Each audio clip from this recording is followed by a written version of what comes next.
بالله من الشيطان الرجيم. بسم الله الرحمن الرحيم.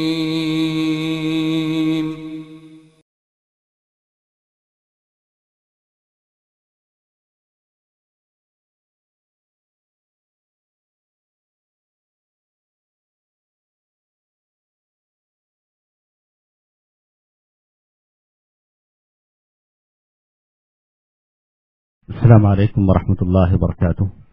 محترم حضرات، پردہ نشین خواتین، ماں اور بہنوں، ہم تمام آپ کا استقبال کرتے ہیں اللہ تعالیٰ کے اس گھر میں کہ ہم نیک مقصد کے لیے یہاں جمع ہیں. اللہ تعالیٰ اس مقصد سے فائدہ اٹھانے اور جو کچھ سنتے ہیں اس پر عمل کرنے کی مجھے اور آپ کو توفیق دے. میں اس مجلس کا آغاز سب سے پہلے ہمارے ہی مدرسے کے حفظ کے طالب علم محمد ہارون کی تلاوت کلام پاک سے شروع کرتا ہوں اور انہیں دعوت دیتا ہوں کہ وہ قرآن مجید کی آیتیں پڑھیں. محمد ہارون. اعوذ باللہ من الشیطان الرجیم. بسم اللہ الرحمن الرحیم.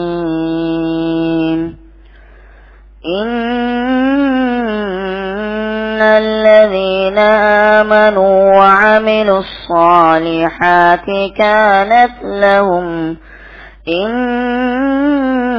الذين آمنوا وعملوا الصالحات كانت لهم جنات الفردوس نزلا خالدين فيها لا يبغون عنها حولا. قل لو كان البحر مدادا لكلمات ربي لنفذ البحر قبل أن تنفذ كلمات ربي ولو جئنا بمثله مددا. قل إنما أنا بشر مثلكم يوحى إلي أنما إلهكم إله واحد. فمن كان يرجو لقاء ربه فليعمل عملا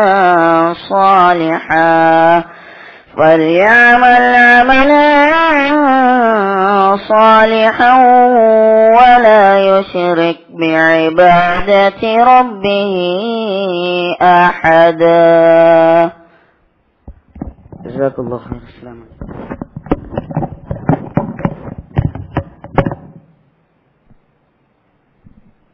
السلام علیکم ورحمۃ اللہ وبرکاتہ. محترم حضرات، تلاوت کلام پاک کی جو آیتیں ہمارے سامنے پڑھی گئیں، میں اس کے ترجمے کے لیے قاری عمران صاحب کو دعوت دیتا ہوں کہ اس کا ترجمہ پیش کریں. السلام علیکم ورحمۃ اللہ وبرکاتہ.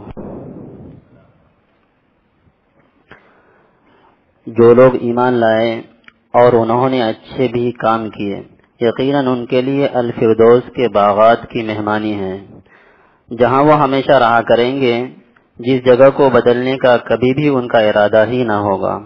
کہہ دیجئے کہ اگر میرے پروردگار کی باتوں کے لکھنے کے لیے سمندر سیاہی بن جائے تو وہ بھی میرے رب کی باتوں کے ختم ہونے سے پہلے ہی ختم ہو جائے گا.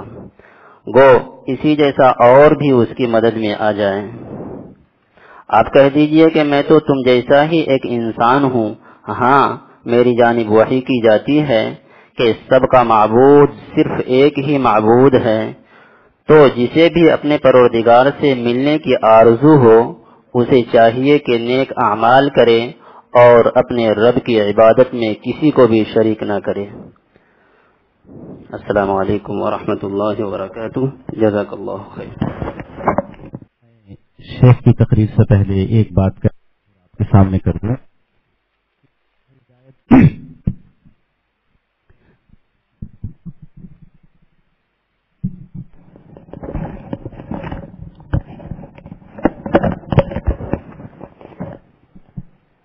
گزشتہ ہفتوں میں راہ ہدایت کانفرنس جو ہمارے ہاں منعقد ہوئی تھی IRGC میں، جس میں بہت مشہور نامور علماء نے اچھی علمی تقریریں ہمارے سامنے کی تھی، اس کی ویڈیو DVD ہمارے پاس موجود ہے جو جاتے ہوئے آپ کو دستیاب ہوگی، لیکن وہ قیمتاً ہے اور قیمت بھی ویسے کچھ زیادہ نہیں ہے، لیکن چونکہ علمی نایاب چیزیں ہیں تو جو حضرات خواہش مند ہیں اس کی ویڈیو DVD کی تو وہ جاتے ہوئے اس کو خریدتے جائیں.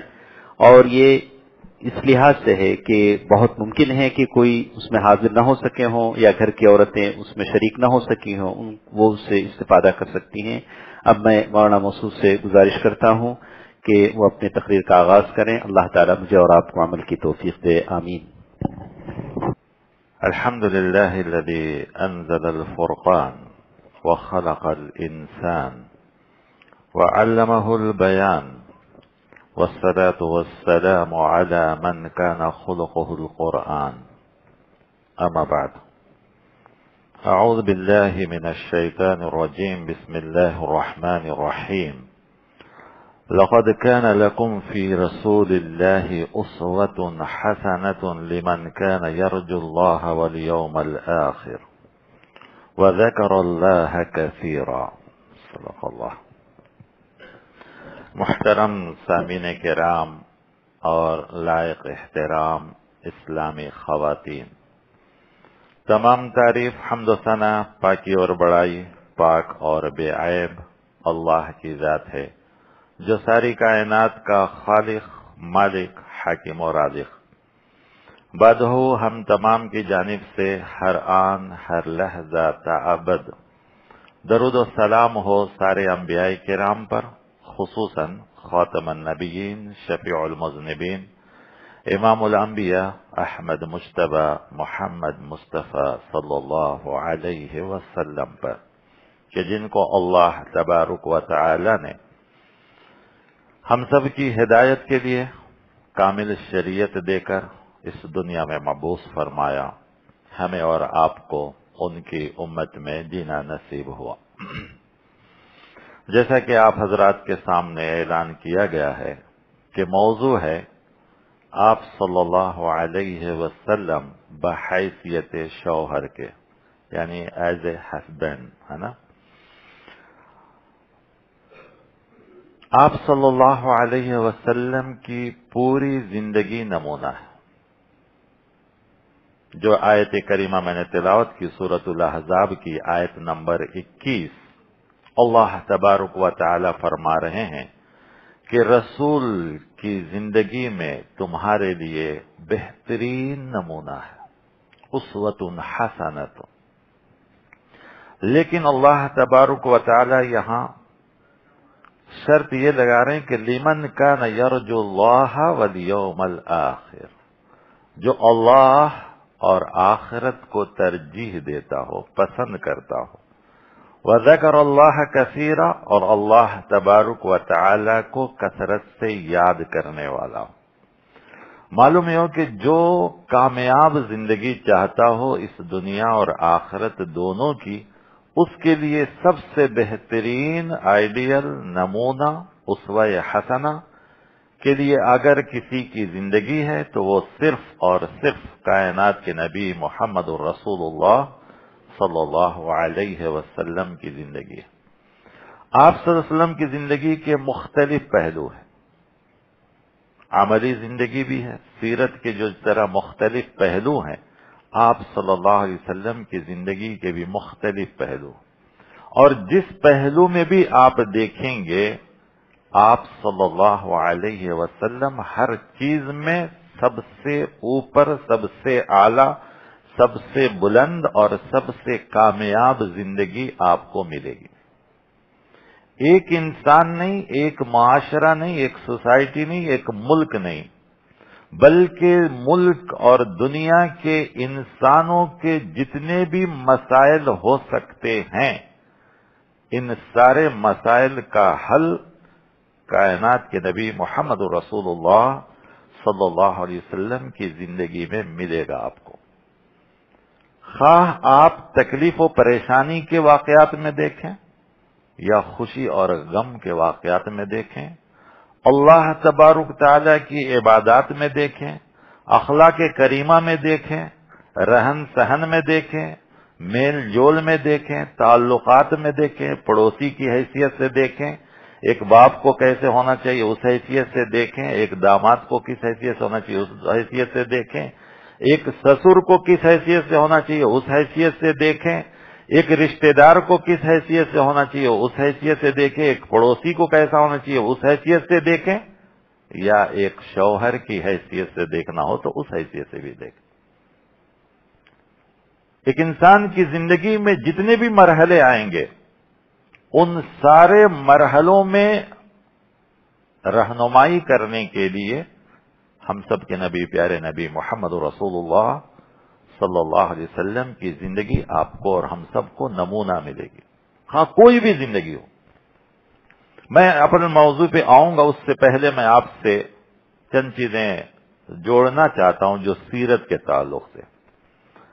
جہاں تک عبادات کا پہلو ہے، ہم اور آپ کے اوپر کتنے وقت کی نماز فرض ہے؟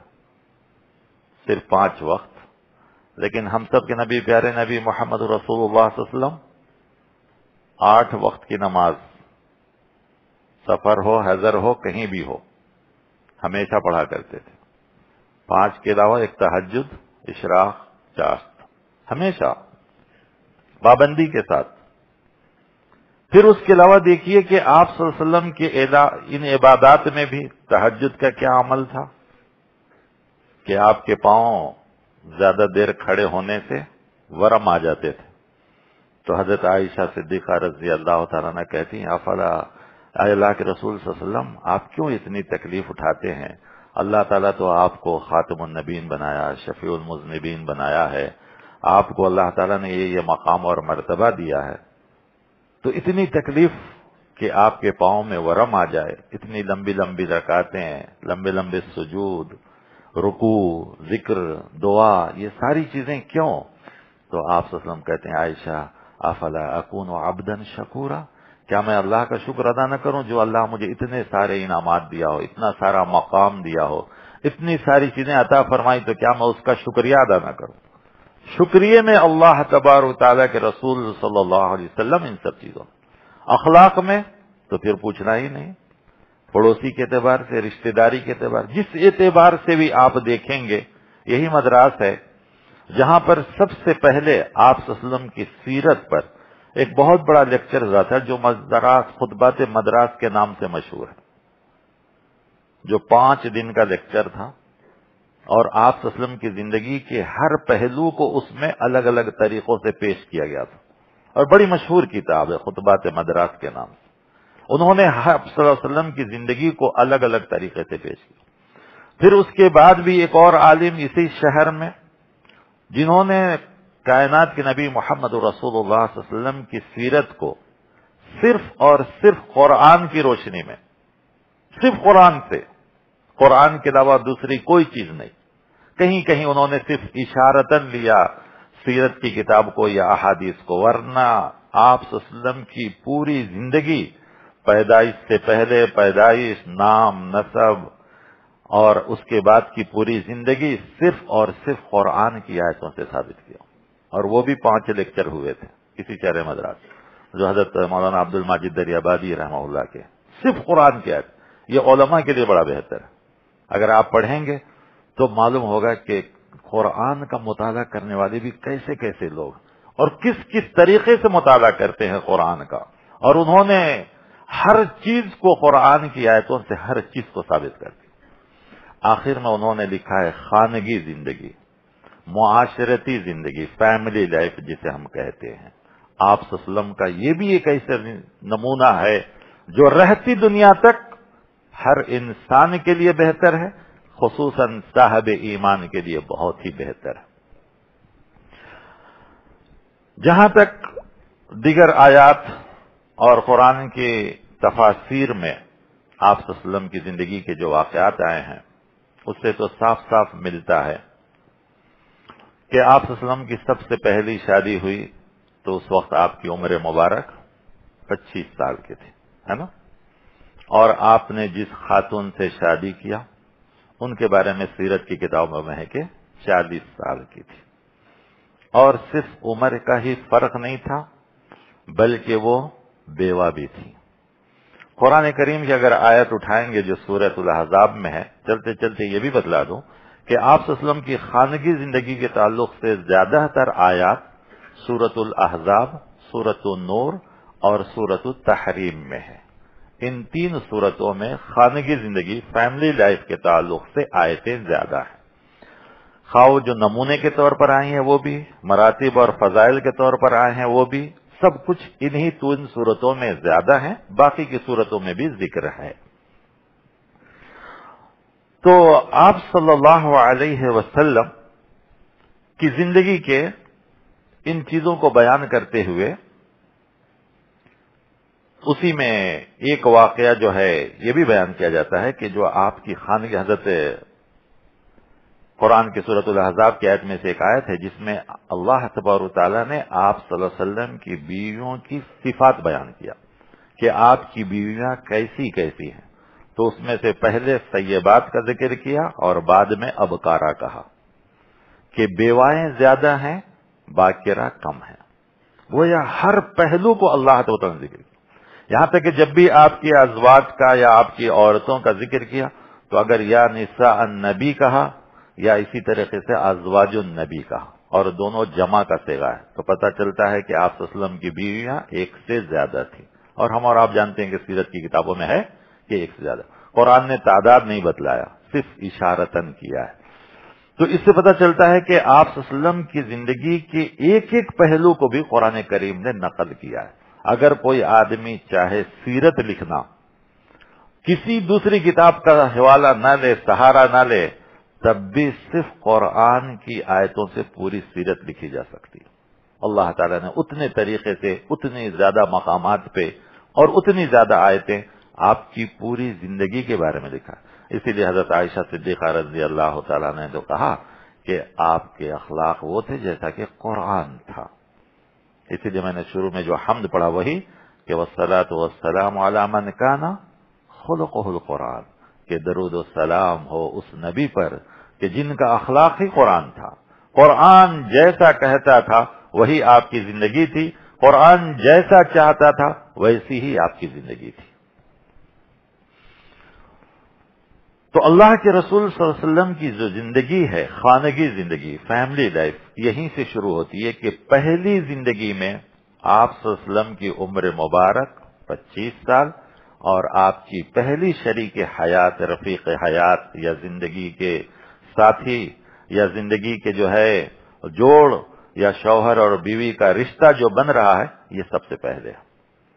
آج بہت سے لوگ جو اس مسائل میں الجھتے ہیں یا پریشان ہوتے ہیں، اس کی سب سے وجہ ایک ہے، نظر انتخاب۔ میں بیچ بیچ میں آج کے حالات کے اوپر بھی میں آپ کو بتلاؤں کہ سب سے پہلی چیز ہے کہ ہم شادی کے مقصد کو بھول چکے ہیں۔ اسلام میں شادی کا مقصد کیا ہے؟ اسلام میں شادی کا مقصد سورہ روم کی وہ آیت بتلاتی ہے کہ اللہ تبارک و تعالیٰ نے تمہارے ہی میں سے ایک نفس کے تمہارے ہی ذریعے سے پیدا کیا اور اپنی ایک نشانی بنایا جو انسان کی تخلیق کا ہے۔ ہم اور آپ جو خطبہ پڑھتے ہیں، خطبہ نکاح، جس کو خطبہ مسنونہ بھی کہا جاتا ہے، اگر صرف اس کے الفاظ کو آدمی سمجھ لے، ان آیتوں کو سمجھ لے، تو میں سمجھتا ہوں کہ شادیوں کا جو اصل مقصد ہے وہ پورا ہو جائے گا۔ مجھے ذہن میں ایک واقعہ یاد آ رہا ہے کہ دہلی میں ایک شادی ہوئی، تو اس کے اوپر ایک صاحب نے مضمون لکھا کہ آج کل شادیاں کم ہوتی ہیں، 2 لالچی ایک جگہ جمع ہوتے ہیں۔ شادیاں کم ہوتی ہیں، 2 لالچی ایک جگہ جمع ہوتے ہیں۔ اور اس کا ایک وجہ یہ بھی ہے کہ ہم نے اردو میں جو یہ ترجمہ کیا نا، شادی، یہیں سے گڑبڑی شروع ہو گئی، کیونکہ شادی کے معنی کیا ہے؟ شادی کے معنی خوشی کے ہیں۔ خوشی کی کوئی لمٹ ہے کیا؟ اور ہر آدمی کی خوشی الگ الگ ہوگی، یہی وجہ ہے کہ اختلافات ہوتے ہیں۔ کبھی آپ دیکھیں گے کہ لڑکا لڑکی چاہیں گے کہ میں بالکل شریعت کے مطابق شادی کروں، ماں باپ فوراً سامنے آئیں گے، نہیں میری یہ خواہش تھی، میری یہ خوشی تھی، میں یہ چاہتی تھی. خاص کر ماں آئے گی یا کوئی اگر اس خاندان میں بوڑھی نانی ماں یا دادی بہو تو بولیں گے نہیں نہیں نہیں نہیں، میں چاہتی تھی کہ ایسے شادی ہونا. اسی لیے شادی کا نام جب سے آیا، جب تک نکاح تھا، عقد تھا، اس وقت تک یہ پرابلم نہیں تھے. جب سے ہم نے اس کو شادی کا نام دیا، اور تو شادی کی کوئی لمٹ نہیں ہے، ہر آدمی کی شادی خوشی الگ الگ ہوگی. اور آپ دیکھیں گے کہ سارے پرابلم یہیں شروع ہوتے ہیں، کیونکہ کسی کی خوشی کی کوئی لمٹ نہیں ہو سکتی ہے. ہر آدمی کی خوشی الگ ہو چاہتا ہے کہ نہیں میرا. کبھی رشتہ دار آ کے بولتے ہیں نہیں نا کیا یہ شادی میں جمع ہے، عصر کے بعد نکاح کر لیا، مغرب کے بعد ولیمہ، یہ شادی میں جمع ہے کیا پوچھتے ہیں. ایک شادی میں نے ایسا ہی ایک بڑے گھرانے کی شادی تھی، عصر کے بعد نکاح اور مغرب بعد ولیمہ.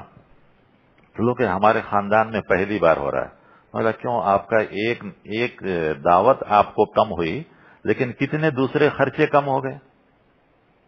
یعنی ایک دعوت ہی کم ہوئی نا، شادی کی دعوت کم ہو گئی، باقی تو آپ کو کئی دن تکلیف اٹھانا، پریشانی ہونا، یہ سب ہونا سب ختم ہو گیا. یہ سب اس وقت ہوتا ہے جب آدمی شادی کی بات کرتا ہے. اگر وہ نکاح اور عقد جس کا تصور ہم سب کے نبی، پیارے نبی محمد رسول اللہ صلی اللہ علیہ وسلم نے دیا تھا تو ساری چیزیں ختم ہو جاتی، سب ختم ہو جاتی. تو وہ واقعہ یاد آئے گا کہ حضرت عبد الرحمن ابن عوف مدینے کے سب سے بڑے تاجر شادی کر لے رہے ہیں، نکاح ہو گیا. وہ شادی نہیں تھی، نکاح تھا. وہ نکاح ہو گیا لیکن خود کائنات کے نبی محمد رسول اللہ صلی اللہ علیہ وسلم کو بھی اس کا علم نہیں ہے. وہ عقد تھا، وہ نکاح تھا، شادی نہیں تھی. شادی ہوتی تو آپ صلی اللہ علیہ وسلم بھی شاید یہ زمانہ ہوتا جیسا ہم رشتہ داروں میں کچھ ہو تو فوراً اعتراض کرتے، یاد رکھیے. لیکن اگر دیکھا جائے تو آپ صلی اللہ علیہ وسلم کی زندگی میں ہمارے لیے اس معاملے میں بھی بہت سی مثالیں. آپ صلی اللہ علیہ وسلم کی زندگی ایسی نہیں تھی کہ بالکل جو ہے ایک دم خشک سوکھی ہوئی زندگی، یا آپ اپنے ازواج مطہرات کے ساتھ پیار، محبت، ملنساری، لین دین، یا آپ صلی اللہ علیہ وسلم اپنے بیویوں کو یاد کرنا نہیں. واقعات آئیں گے جسے پتا چلے گا کہ آپ اپنے ازواج مطہرات کے ساتھ اس طریقے سے رہتے تھے جس کو واقعی شریک حیات کہا جاتا ہے، رفیق حیات، زندگی کا ساتھی. زندگی کے دو پہیے ہیں، زندگی کے گاڑی کے دو پہیے ہیں، تو اس کا ایک مرد ہے ایک عورت ہے. قرآن کریم نے کیوں ان ساری آیتوں کو کہا وَلَهُنَّ مِثْلُ الَّذِي عَلَيْهِنَّ بِالْمَعْرُوفِ، یا کہا کہ جو ہے تم ان کے لیے لباس ہو، وہ تمہارے لیے لباس. دونوں ایک دوسرے کے لیے لباس ہیں، برابر برابر کا درجہ دیا گیا ہے، ساری چیزیں دی گئی ہیں. لیکن آج اس میں بھی ہم اور آپ سمجھتے ہیں کہ نہیں، بیوی کا مطلب یہی ہے کہ اب جب وہ آ گئی تو اب اس کی ساری ذمہ داری یہی ہے کہ ہم صاحب یجمان رہیں گے، جو کچھ کرنا ہے عورت کو ہی کرنا ہے. یہ غلط طریقہ ہے. آپ صلی اللہ علیہ وسلم دیکھیے، زندگی کے واقعات آئیں گے جس میں آپ کو پتا چلے گا کہ نہیں، ہر چیز میں آپ صلی اللہ علیہ وسلم اپنے ازواج مطہرات کا ہاتھ بٹاتے تھے، اپنی بیویوں کے ہر کام میں ساتھ دیتے تھے، حتیٰ کہ آٹا گوندھنے میں بھی آپ صلی اللہ علیہ وسلم نے ساتھ دیا ہے. ہمیں اور آپ کو یہ چیزیں شاید زندگی کا پہلو نہیں معلوم. تو دوسری طرف محبت کا بھی دیکھیے گا، قرآن کریم نے اس کو بھی ذکر کیا ہے. تو میں نے کہا کہ پہلی شادی آپ صلی اللہ علیہ وسلم کو ہوئی. آج لوگ شادی کے لیے جب دیکھتے ہیں، اگر ایکول ایج ہو تب بھی لوگ عیب سمجھتے ہیں. سمجھتے نہیں سمجھتے؟ سب کچھ ٹھیک رہے گا، خاندان بھی اچھا ہوگا اور رہن سہن، اخلاق، دینداری سب کچھ اچھی ہوگی دونوں کے. لیکن اگر ایکول ایج ہے تو لوگ پوچھتے ہیں کیا بات ہے، دونوں کی عمر ایک ہی ہے. یہ بھی ایک تعجب کی بات ہو گئی ہے. عمر سے بڑھ کے ہونا تو الگ بات ہے لڑکی کا، اگر دونوں کی عمر ایک ہو تو بھی تعجب کی چیز ہے. مقصد کیا ہے زندگی کی؟ شادی کا مقصد بدل چکا ہے، عیش آرام اور دوسری ساری چیزیں نہیں. یہ نہیں جو مقصد اللہ تبارک تعالیٰ نے رکھا تھا کہ اس چیز کے مقصد کے لیے، اس حکم کو ثابت کرنے کے لیے ہم شادی کریں، وہ نہیں رہ گیا. نکاح کرے وہ نہیں رہ گیا. دوسری شادی آپ صلی اللہ علیہ وسلم جب تک حضرت خدیجہ الکبریٰ تھیں آپ صلی اللہ علیہ وسلم نے نہیں کی. اس کے بعد حضرت سودا ہیں، پھر حضرت عائشہ صدیقہ ہیں. حضرت سودا بھی کافی عمر میں بڑی تھی. تو جتنے بھی ازواج ہیں سب بیوائیں تھیں، صرف 2 باکرہ تھے، ایک حضرت عائشہ اور دوسرے حضرت ماریہ قبطیہ، یہی 2. اس کے علاوہ جتنے بھی تھے سب سیبہ تھیں، سب آپ کے جو ہے پہلے سے شادی شدہ، پہلے کے شوہروں سے طلاق شدہ، یا کسی کا انتقال ہو گیا، یا کسی کی شہادت کے بعد، یا کسی طریقے سے یہ. لیکن جتنا خوشگوار زندگی، جتنی خوشی کی زندگی آپ صلی اللہ علیہ وسلم کی تھی، ان لوگوں نے جن کا ایمان اللہ پہ نہیں ہے، اس لیے کہ اللہ تعالیٰ کے رسول صلی اللہ علیہ وسلم اسوہ نمونہ ان لوگوں کے لیے جو آخرت کو پسند کرتے ہیں، اللہ پر ایمان رکھتے ہیں. جو اللہ اور آخرت سے دور ہیں انہوں نے سب سے زیادہ کرٹیسائز کیا، تنقید کیا تو رسول اللہ صلی اللہ علیہ وسلم کی اسی خانگی زندگی پر. مستشرقین نے، اورینٹلسٹ جس کو کہا جاتا ہے، انہوں نے سب سے زیادہ یہی تذکرہ کیا کہ ایک آدمی کی پرسنل لائف کو، ان کی خانگی زندگی کو، ان کی فیملی لائف کو قرآن کریم میں اتنی زیادہ کیوں بیان کیا. نہیں، کبھی کبھی ہمارے دماغوں میں بھی آپ جیسے بہت سے بھی لوگ ہوں گے جو لوگ سوچتے ہیں کہ قرآن میں ان واقعات کو کیوں بیان کیا گیا جو آپ کے سامنے آئیں گے بعد میں، کیا وجہ تھی. نہیں، اس میں بھی ہمارے لیے عبرت اور نصیحت کا پہلو ہے کہ اگر ہماری زندگی میں اس قسم کے واقعات آئیں تو ہمیں اور آپ کو کیا کرنا چاہیے. سب سے پہلے ہم دیکھیں گے کہ حضرت خدیجہ رضی اللہ تعالیٰ عنہ سے آپ صلی اللہ علیہ وسلم کی کتنی محبت ہے. آپ صلی اللہ علیہ وسلم صرف زندگی میں نہیں بلکہ آپ صلی اللہ علیہ وسلم حضرت خدیجہ رضی اللہ تعالیٰ عنہ کی وفات کے بعد ایسی تعریف کرتے تھے کہ امہات المومنین جو دوسری ازواج نبی صلی اللہ علیہ وسلم تھی وہ کہتی تھی کہ کاش ہم بھی حضرت خدیجہ ہوتے. یہ موت کے بعد کے واقعات ہیں. یہ تو زندگی میں سوچئے کہ آپ صلی اللہ علیہ وسلم کتنا زیادہ تعریف کرتے رہے ہوں گے. صرف یہی نہیں بلکہ اپنی رفیق حیات حضرت خدیجہ کی ہی نہیں، ان کی سہیلیوں کی بھی، بلکہ گھر میں کوئی اچھی چیز بنتی تو آپ حضرت خدیجہ رضی اللہ تعالیٰ عنہ کی جو سہیلیاں تھیں ان کے گھر بھی تحفہ بھیجا کرتے تھے، کیونکہ یہ بیوی کی سہیلیاں ہیں. اتنا زیادہ خیال ان کا بھی. اور اس کے بعد آپ اور ہم تو جانتے ہیں کہ تاریخ کی کتابوں میں لکھا ہے کہ جس سال حضرت خدیجہ الکبریٰ رضی اللہ تعالیٰ عنہ کا انتقال ہوا اس کو سیرت کی کتابوں میں عام الحزن کہا جاتا ہے، یعنی غم کا سال. کیونکہ آپ صلی اللہ علیہ وسلم کہا کرتے تھے کہ جب بھی مجھے باہر کوئی تکلیف ہوتی تھی، مجھے ستایا جاتا تھا، میرے دل کو بوجھ ہوتا تھا، اور جب میں گھر میں پہنچتا اور حضرت خدیجہ مجھ سے بات کرتی اور مجھ سے پوچھتی کہ آج کیا ہوا، اور میں جب ان کو کہتا کہ میرے ساتھ ایسا ہوا تو وہ ایسی بات کہتی تھی کہ میرے دل کو یقین اور صبر پیدا ہو جاتا تھا. آپ نے خود سنا ہوگا سیرت کی کتابوں میں جب پہلی وحی نازل ہوئی آپ پریشان گھبرائے ہوئے گھر آتے ہیں اور کہتے ہیں کہ زملونی دثرونی، مجھے کپڑا اڑا دو، مجھے کمبل اڑا دو، مجھے ڈر لگ رہا ہے کہ میں ہلاک ہو جاؤں گا. تو سب سے پہلے کون سامنے آتی ہے؟ آج کی خواتین ہو تو کہیں گے فوراً SMS جائے گا ماں کے پاس، کیا ماں ایسے آدمی سے شادی کی جو پہلے وہ خود بول رہے ہیں مجھے ڈر لگ رہا ہے، میں گھبرا رہا ہوں بول کے. ہوگا نہیں ہوگا سب سے پہلے. لیکن نہیں، آپ صلی اللہ علیہ وسلم کو 15 سال سے دیکھ چکی تھی، فوراً کہتے انک لتصل الرحم. ارے آپ کیوں گھبرا رہے ہیں؟ آپ کو کیوں ڈر ہو رہا ہے؟ آپ کیسے ہلاک ہو سکتے ہیں؟ آپ تو بیواؤں کا، یتیموں کا، مسکینوں کا، بے راہ مسافروں کا خیال رکھتے ہیں. ایسا کام جو انسان کرے گا اس کو کوئی ہلاک نہیں کر سکتا ہے. اور پھر اس کے بعد فوراً لے کر اپنے چچا کے پاس جاتی ہیں اور کہتے ہیں کہ دیکھو میرے جو شوہر ہیں اور ان کو یہ تکلیف ہو رہی ہے. تو پھر وہ بھی اس کے بعد خبر بتاتے. تو معلوم ہوا کہ حضرت خدیجہ الکبریٰ وہ تھی کہ دونوں طرف سے جو یہ ساری چیزیں. پھر اس کے بعد آپ صلی اللہ علیہ وسلم کو زیادہ آپ اگر تعریف کرتے ہیں تو حضرت عائشہ صدیقہ رضی اللہ تعالیٰ عنہ.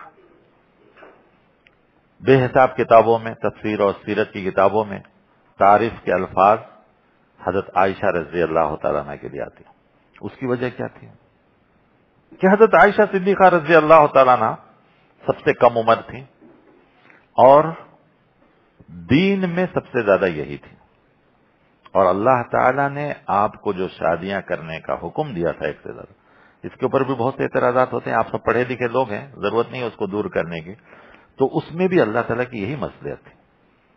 اکثر انبیاء کرام ایک سے زیادہ شادیاں، اس کی وجہ یہی ہے کہ نبی جو آتے ہیں وہ پورے احکامات لے کر آتے ہیں، اور ان احکاموں میں مردوں کے بھی مسائل ہوتے ہیں، خواتین کے بھی مسائل ہوتے ہیں۔ مرد تو بے حساب ہوتے ہیں جو ساری چیزوں کو یاد کر لیتے ہیں، اگر خواتین کم ہو اور ایک ہی ہو تو گھر کا بوجھ بھی ہے، گھر کا کام کاج بھی ہے، تو اتنے سارے مسائل کیسے یاد کر سکتی ہے؟ اللہ تعالیٰ نے تعدد ازواج یعنی ایک سے زیادہ شادیوں کا، اس میں یہ بھی ایک وجہ ہے، دین کے لیے تھا، کوئی اور چیز کے لیے۔ ورنہ ایک آدمی جو 25 سال کی عمر میں 40 سال کی عورت سے شادی کرے اور پھر اس بیوی کے ہوتے ہوئے 52 سال کی عمر تک کوئی دوسری شادی نہیں کرتے ہیں، تو پھر ہم اور آپ آج کل کے اپنے دماغ سے سوچیں گے تو خرابیاں نظر آئے گی، لیکن ایک نبی جو اخلاق میں کتنے پاک ہوتے ہیں، کتنے بہترین انسان ہوتے ہیں، کیسی ان کی شخصیت ہوتی ہے، ان کے بارے میں ہم اور آپ کچھ اور نہیں سوچ سکتے۔ یہ وہی آدمی سوچے گا جو اللہ اور اس کے آخرت پر ایمان نہیں لاتا۔ اللہ اور آخرت پر ایمان ہوگا تو ہرگز ایسا نہیں سوچے گا۔ تو جو لوگ ایمان یعنی اللہ اور آخرت پر ایمان سے دور ہیں، انہوں نے ہی نبی کی زندگی میں غلط اسوا کو تلاش کیا۔ جو ایمان والے ہیں ان کو تو آپ صلی اللہ علیہ وسلم کی زندگی بہترین نظر آئی، بالکل مجلہ مصفہ، اور جو ہے سورج سے بھی زیادہ روشن اور سب سے زیادہ شفاف زندگی نکلی تو محمد رسول اللہ صلی اللہ علیہ وسلم کی زندگی میں۔ تو اصل مقصد وہی تھا کہ آپ صلی اللہ علیہ وسلم نے خاص کر حضرت عائشہ صدیقہ رضی اللہ تعالیٰ عنہ کو، یہ اللہ کا انتخاب تھا کہ دین کے لیے، لہذا آپ دیکھیں گے کہ ام المومنین میں سب سے زیادہ مسائل بیان کرنے والی اور دین کا ادراک رکھنے والی حضرت عائشہ صدیقہ رضی اللہ تعالیٰ عنہ تھی۔ حتیٰ کہ بڑے بڑے صحابہ بھی جس مسئلے کو حل نہیں کرتے تھے، حضرت عائشہ صدیقہ رضی اللہ تعالی عنہا کے پاس رجوع ہوتے۔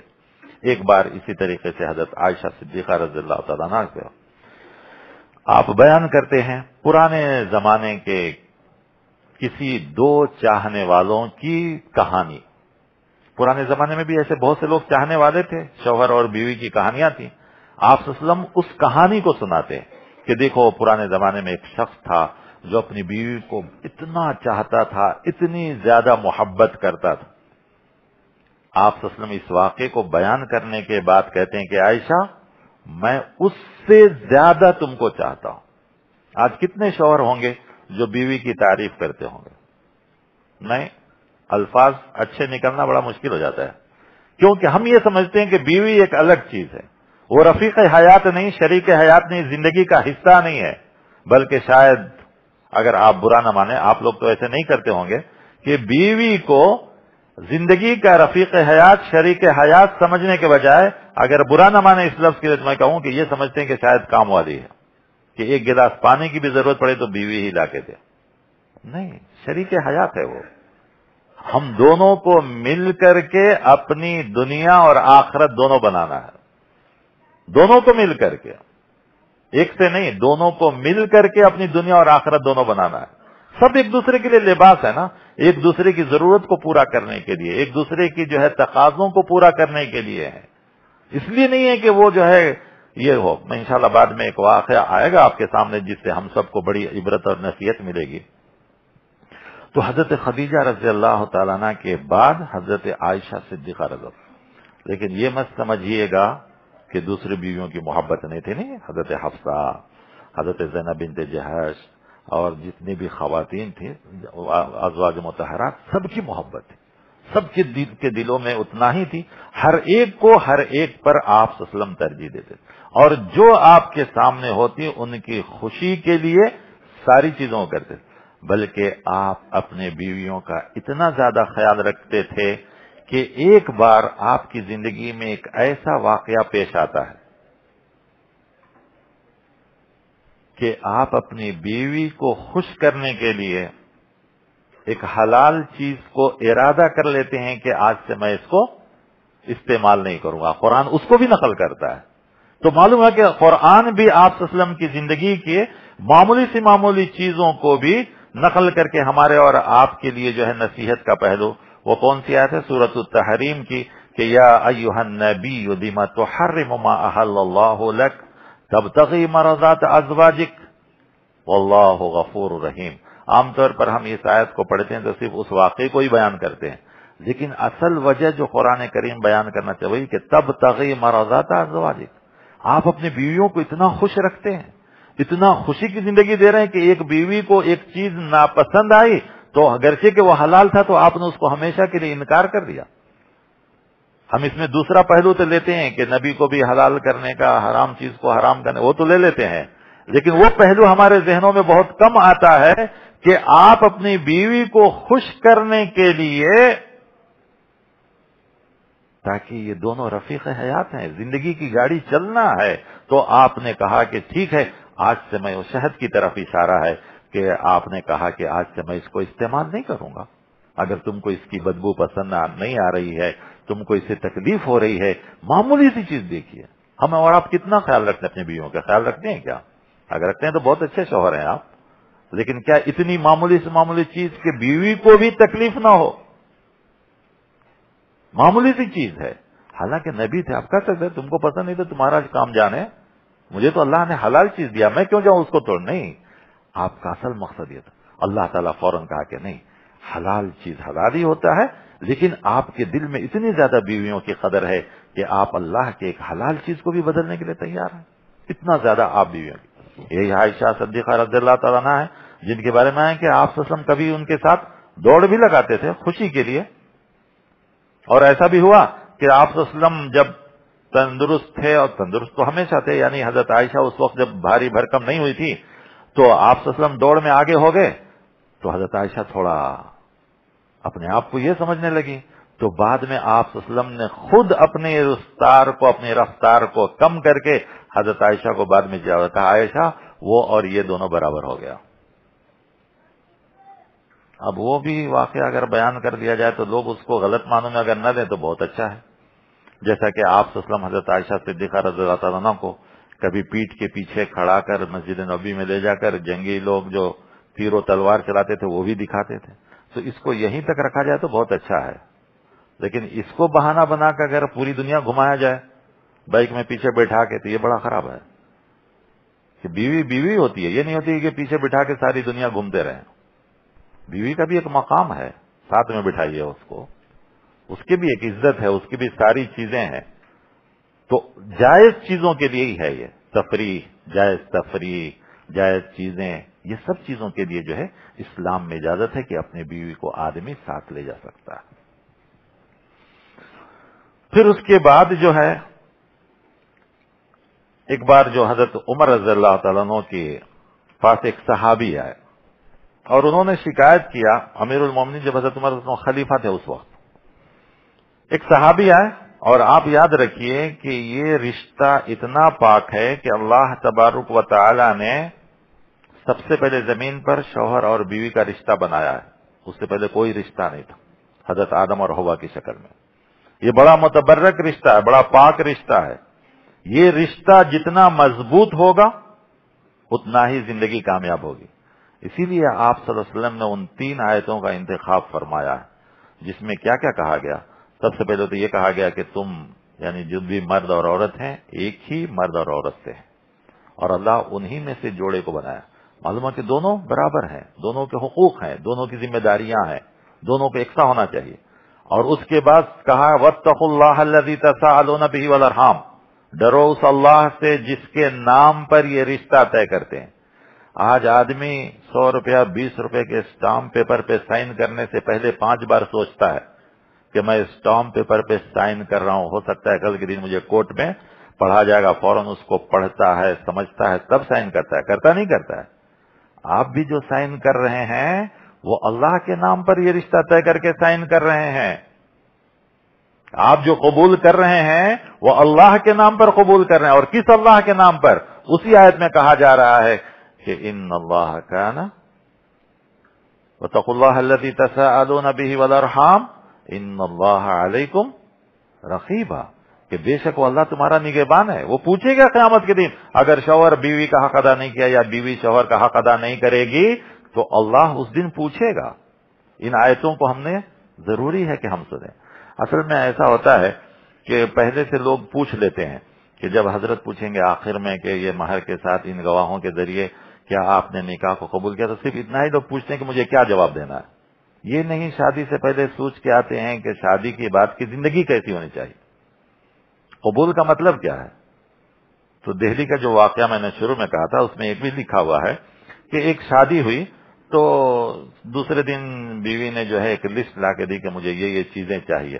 تو شوہر نے کہا میں تو صرف آپ ہی کو قبول کیا تھا، میں نے یہ لسٹ تو قبول نہیں کیا تھا.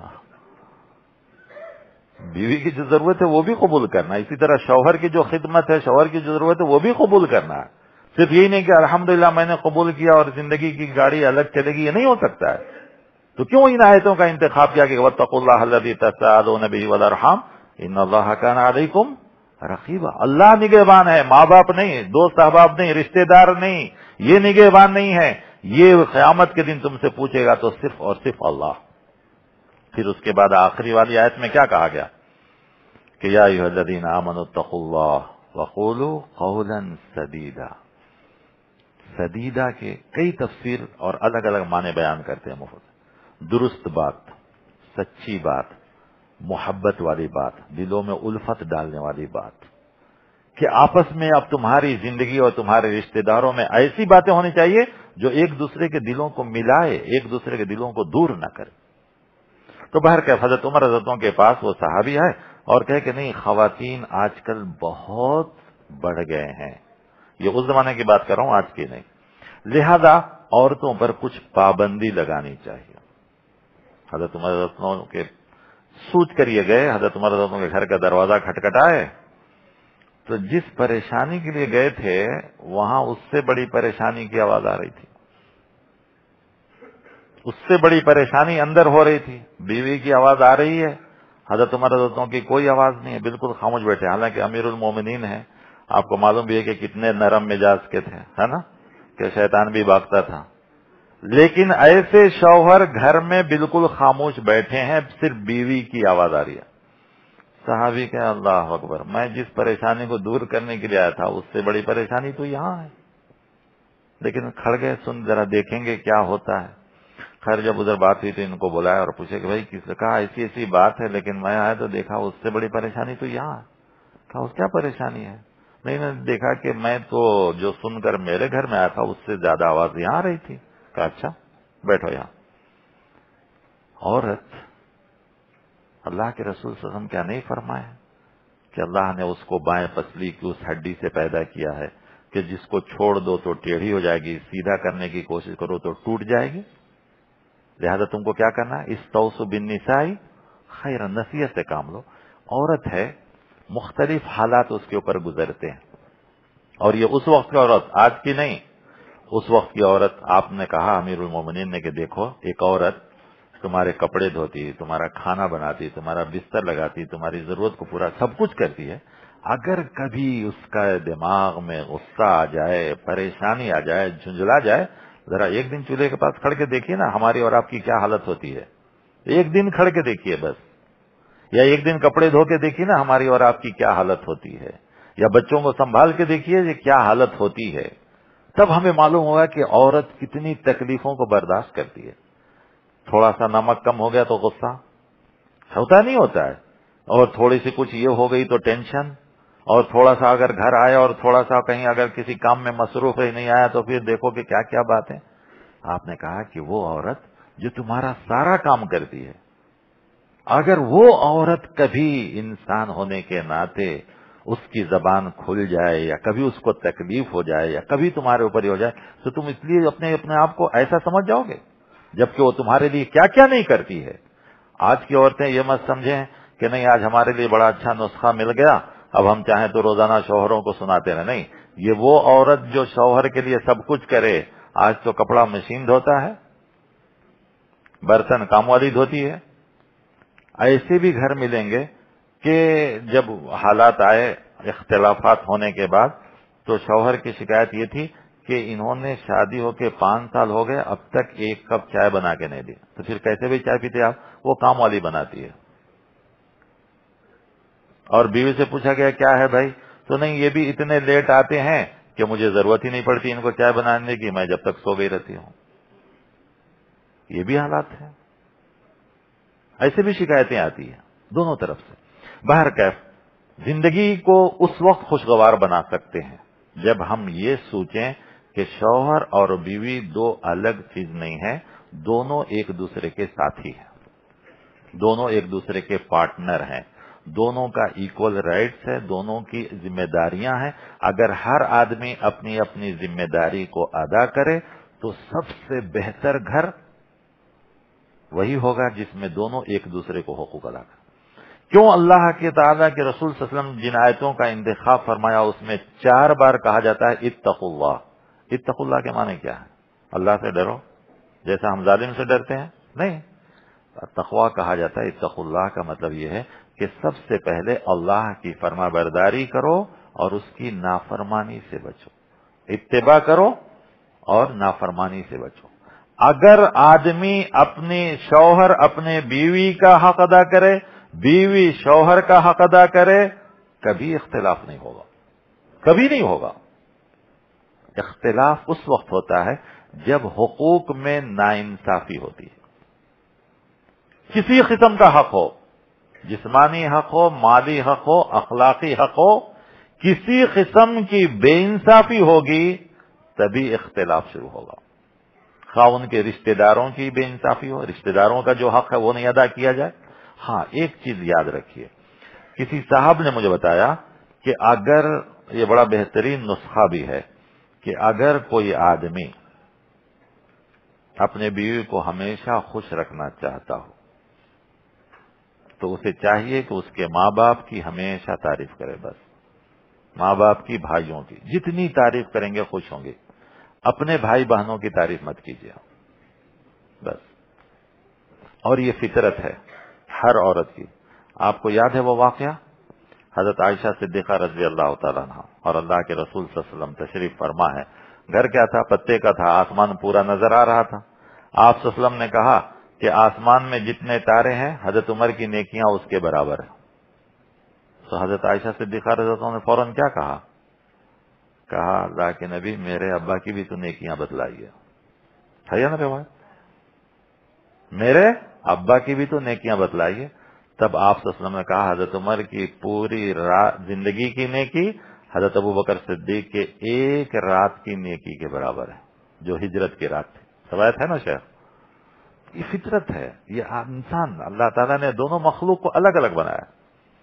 اپنے بھائی بہنوں کو دینا ہو تو کہیے مت، لیکن ان کو نہیں بھی دینا ہو تو 10 بار کہیے کہ مجھے دینے کا ارادہ ہے، دینے کا ارادہ. بہت خوش رہیں گے انشاءاللہ. تو بہرکیف اللہ کے رسول صلی اللہ علیہ وسلم کی زندگی میں یہ سب چیزیں نہیں ہوئی لیکن میں نے شروع میں کہا کہ سب سے زیادہ آپ صلی اللہ علیہ وسلم کی زندگی میں سے جس پہلو کو منفی نظر سے دیکھا گیا ہے وہ فیملی لائف ہی ہے. اور اسلام پر اعتراض کرنے والوں نے سب سے زیادہ جو اعتراض کیا وہ بھی آپ صلی اللہ علیہ وسلم کی فیملی زندگی پہ ہی ہے. اب کہاں کہاں قرآن کریم نے اس کو بیان کیا میں بتلا رہا ہوں. اتنی بڑی زندگی ہے اور آپ کی کئی خواتین ہیں، لیکن پورا قرآن اٹھائیں گے تو 3 واقعات ملیں گے. صرف اور صرف 3 واقعات جو بیویوں کے درمیان کبھی کچھ ہوا یا آپ صلی اللہ علیہ وسلم اور ازواج کے درمیان ہوا. صرف اور صرف قرآن میں 3 واقعات ملتے. ایک سب سے پہلے جو سورۃ الاحزاب میں وہ یہ کہ جب مدینہ منورہ میں بے شمار مال آنے لگا، مال غنیمت، اور ازواج مطہرات کے پورے گھر مسجد کے اطراف ہی تھے، روزانہ دیکھتی تھی کہ مال پہ مال آ رہا ہے، اتنا مال آ رہا ہے اور سب کچھ تقسیم ہو جا رہا ہے. جبکہ ہمارے گھر کا حال یہ ہے کہ کبھی مہینے چولہے نہیں جل رہے ہیں.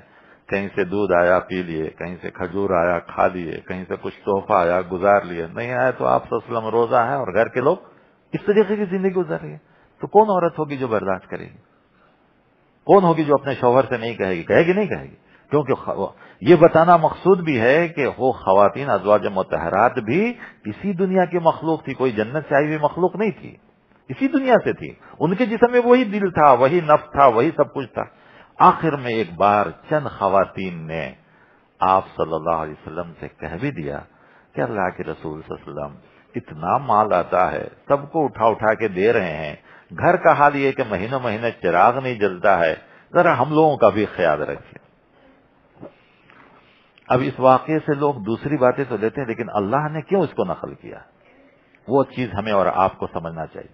آپ صلی اللہ علیہ وسلم نے فوراً سب کو بلایا، کہا کہ ٹھیک ہے آؤ، سب جمع ہو گئے۔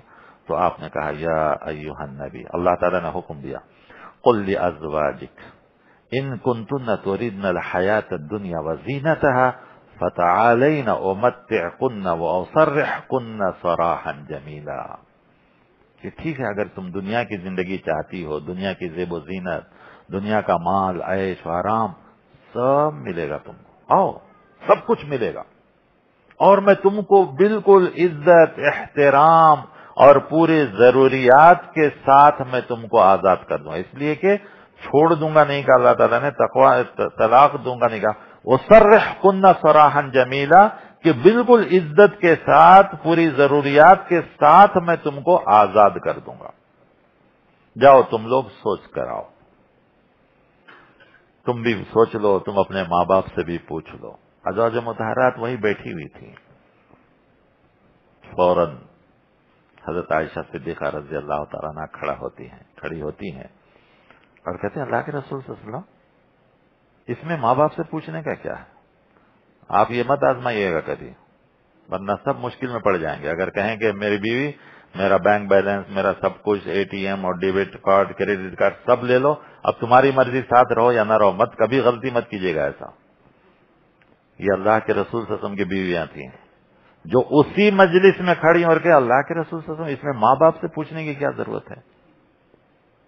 اللہ تعالیٰ تو ہم سے پوچھا ہے کہ اگر تم کو چاہیے تو یہ سب کچھ ملے گا، لیکن اللہ اس کا رسول نہیں ملے گا، ہم کو اللہ اس کا رسول چاہیے، دنیا نہیں چاہیے۔ آج کی خواتین یہ جواب دیں گے کیا؟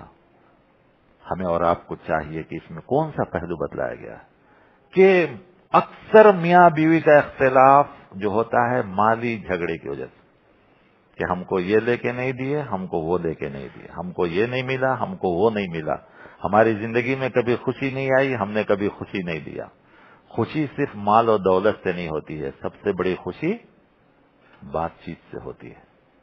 اگر ہم الفاظ کے ذریعے سے خوش کرنا چاہیں تو بھی بہت بڑی عورت بڑی بہترین مخلوق ہے، صرف وہ تعریف کے الفاظ سے خوش ہو جاتی ہے، اس کو اور کوئی چیز نہیں چاہیے، صرف تعریف کے الفاظ سے آپ خوش کر سکتے ہیں کہ اللہ تبارک و تعالیٰ کی نگاہ میں تمہارا یہ مقام ہے، یہ مرتبہ ہے۔